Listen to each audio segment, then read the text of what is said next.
Study topic है bullish हरामी candlestick pattern. ये पैटर्न दो कैंडल से बनता है। फर्स्ट कैंडल रेड होता है और रिलेटिवली थोड़ा लंबा होता है।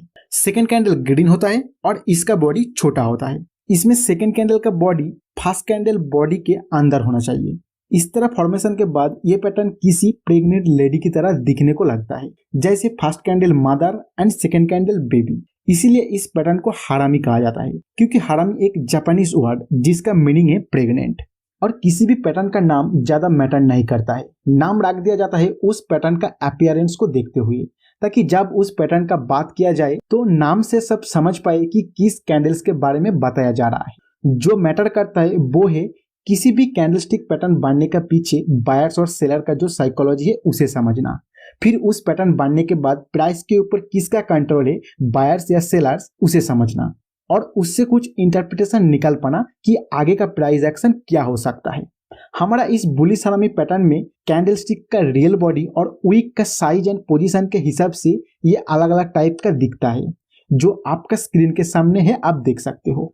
लेकिन इस सभी टाइप्स में दो चीज कॉमन होना ही चाहिए। वन, फर्स्ट कैंडल रेड और रिलेटिवली लंबा होना चाहिए। टू, सेकेंड कैंडल ग्रीन और फर्स्ट कैंडल बॉडी के अंदर इसका बॉडी होना चाहिए। और इस तरह का पैटर्न चार्ट के ऊपर किसी भी ट्रेंड में आपको देखने को मिल सकता है। लेकिन एक एप्रोप्रिएट बुलिश हरामी पैटर्न वो है जिसका प्रीवियस कुछ सेशन डाउन ट्रेंड में रहा है या फिर कोई सपोर्ट एरिया है वहां पर ये बन रहा है। तो इस पैटर्न बनने के पीछे बायर्स और सेलर का साइकोलॉजी को एक बार समझ लेते हैं। जैसे ये पैटर्न अगर कुछ सेशन डाउन ट्रेंड के बाद बन रहा है तो इस पैटर्न का फर्स्ट कैंडल उसी डाउन ट्रेंड को कंटिन्यू करते हुए एक स्ट्रॉन्ग एंड रिलेटिवली लंबा बेयरिश कैंडल बना देता है। मतलब इस सेशन के दौरान सेलर एक्सपेक्ट कर रहा है प्राइस और भी नीचे जाएगा। तो इस तरह एक्सपेक्ट करने के वजह से ही जो भी ट्रेडर इस शेयर को होल्ड कर रहा था वो इस सेशन में शेयर को एग्रेसिवली सेल करके निकालने की कोशिश करता है। सेकेंड, जिनको लग रहा था कि प्राइस यहाँ से और भी नीचे जाएगा वो ट्रेडर इस सेशन में एग्रेसिवली शॉर्ट सेल करना शुरू कर देता है। और इसी तरह शेयर का बहुत ज्यादा सप्लाई बढ़ने के वजह से एक स्ट्रॉन्ग बेयरिश कैंडल बन जाता है। तो इस सिचुएशन में ये शेयर पूरी तरह बेयर के कंट्रोल में है और एक्सपेक्टेशन भी है कि आगे और भी नीचे जाएगा।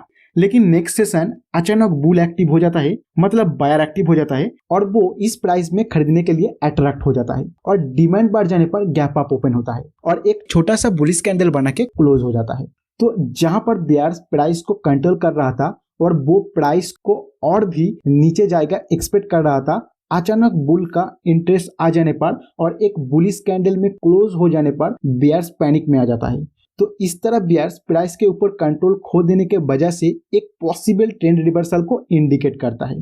लेकिन बायर्स भी अभी तक प्राइस के ऊपर पूरी तरह कंट्रोल नहीं कर पाया, जिसका कारण एक छोटा सा बुलिश कैंडल बनता है। तो इस सिचुएशन में बायर्स और सेलर्स दोनों ही आगे का ट्रेंड को लेकर एक इंडिसीजन मोड पे आ जाता है। तो मेरे हिसाब से यही है इस पैटर्न बनने का पीछे बायर्स और सेलर का साइकोलॉजी। आपको अभी क्या लग रहा है इस पैटर्न के बारे में, प्लीज कमेंट सेक्शन में जरूर बताइएगा। तो आप सब वाले इस पैटर्न बनने के बाद हम बाइंग कहां पर करें, तो इसके लिए बहुत सारा चीज